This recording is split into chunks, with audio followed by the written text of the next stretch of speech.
the next page just touches on another thing that I have looked at in business, and which I've come to realise actually make the difference between a so-so business and one that's really successful. Like it or not, success in not only in business, it requires leadership. Somebody has to stand up and say, I know where I'm going. I know where we're taking this thing.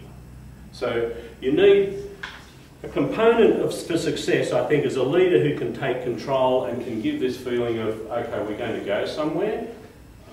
Those of you that have, and most of you I assume, and have all been employed at some stage or other, and you know what it's like when you're in an organisation that doesn't have strong leadership. I mean, leadership can be also dictatorial and inappropriate, but a good leader that can instill some sort of confidence, yes, we know where we can, how we can take this business, and they have a notion of building a team and holding a team together.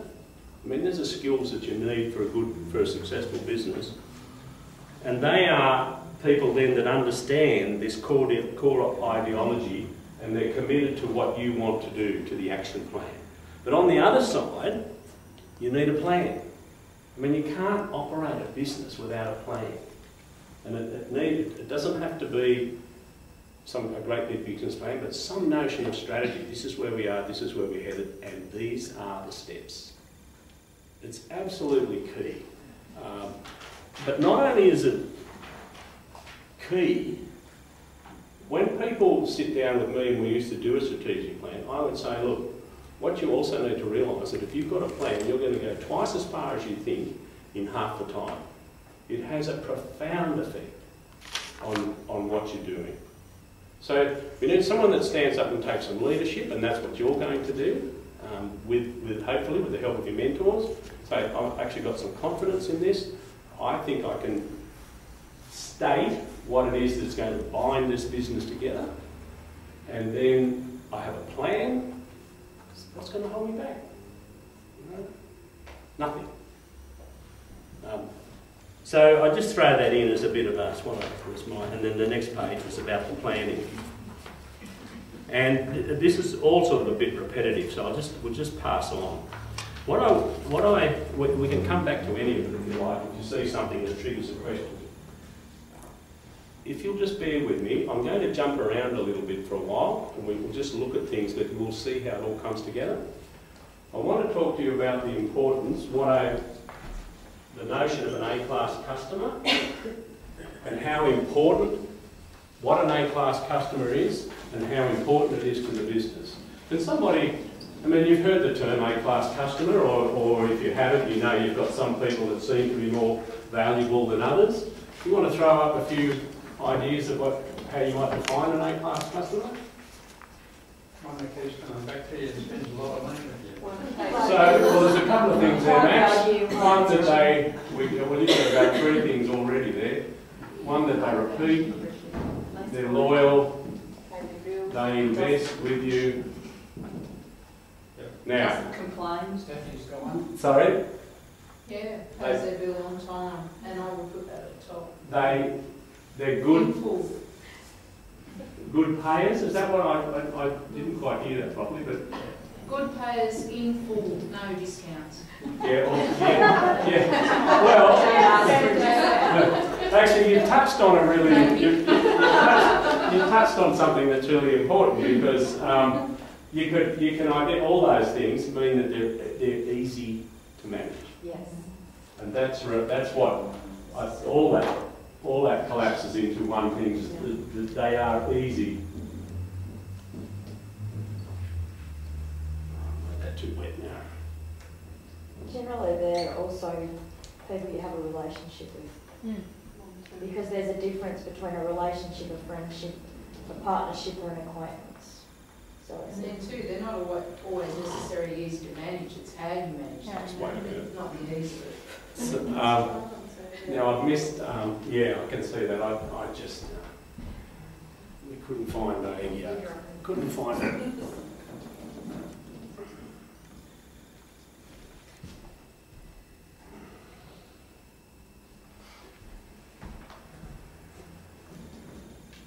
Not going to do it for me.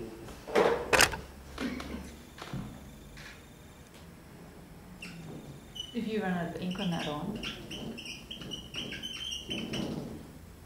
Technology's beating me.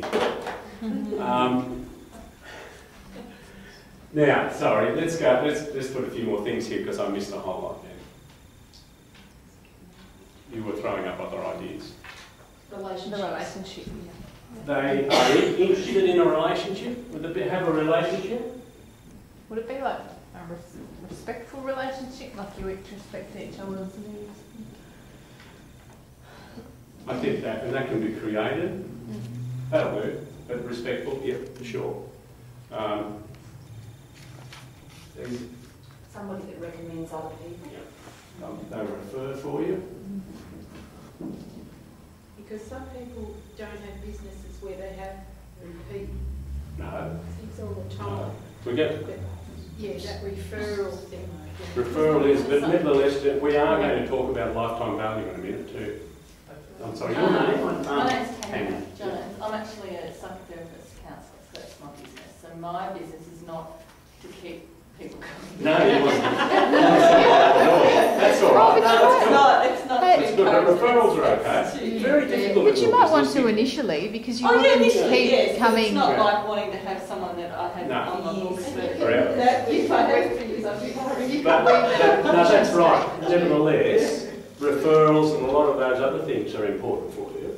But the confidentiality in your sort of business is really difficult, isn't it? Yeah, It makes marketing.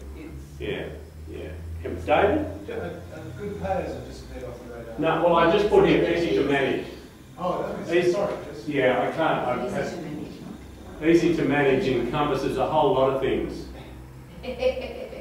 But good payers don't complain, generally, you know. Yeah. Don't you want customers though that they're not necessarily going to complain but give you constructive? Yeah. That's possibly this two-way relationship thing, you know, add a bit to that. Interestingly, nobody said here, except Max, hinted, but nobody said the ones that spend the most money with me. Well, I did, because I said high value, High value? It's a component. It's not the only component, but you want a high opportunity element. There's a link somewhere, Yeah. this high value and or they're good referrers, something like that. Well, you generally get. I mean, in my real estate people who I used to have a lot to do with in the early days, they had a lady that lived quite humbly and had a couple of investment properties like units. You know, over a period of about 18 months, she referred, because they used to track it all on the data, she referred $70,000 worth of commission to that business. And because I'd see Peter going out the door with a bottle of champagne, he said, "Oh, we discovered she liked champagne." As you go and visit her, say thank you. But it wasn't. It was $100 bottle of Moe, you know, $100 champagne. It didn't make it better.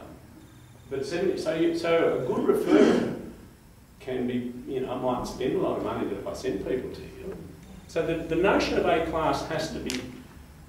Keep your mind open to it. Nevertheless, what they all have in common.